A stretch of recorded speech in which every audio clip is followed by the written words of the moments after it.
Профессор Цибен Жамсаранович Жамсарано является одним из ярчайших просветителей, ученых, краеведов, исследователей, организаторов науки и политиков первой половины XX века. Он заслуженно принадлежит к числу виднейших востоковедов, был крупным исследователем-историком, основным предметом изысканий которого было изучение памятников монгольской историографики.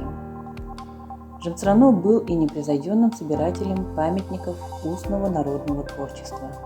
После репрессии 1937 года имя Цибена Жамсарано было восстановлено, и он заслуженно рассматривается среди первых лиц в ряду выдающихся деятелей монгольского мира и ученых-монголоведов.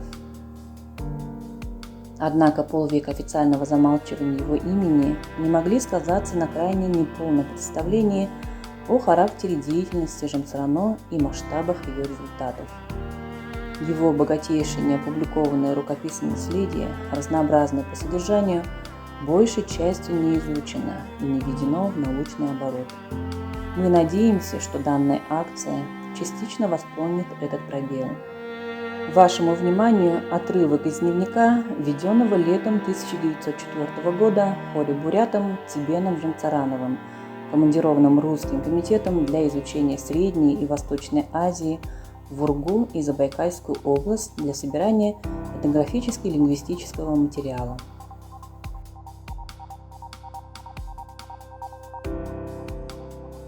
В полдень остановились в Шандалин-Хургта, в 50-60 верстах от места выезда от Судунтуя. Пообедали у костоправа Цибена. Лошади устали до невозможности.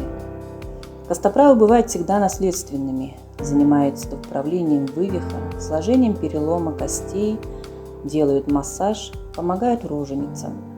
Костоправы пользуются почетом и играли и играют большую роль в жизни бурят. Многие бывают утверждены властями, и таковые не имеют права отказываться от подачи помощи пострадавшим.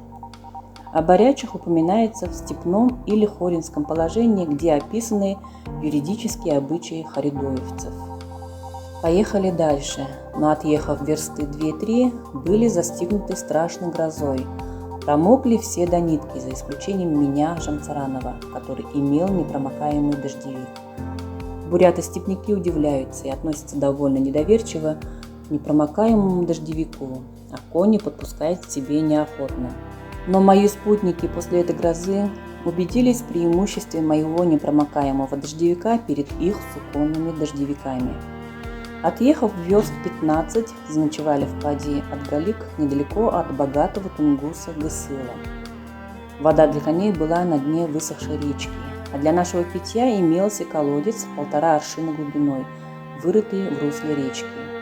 Воды бывает немного, но она просачивается постоянно со всех сторон, и через несколько минут ямка бывает заполнена.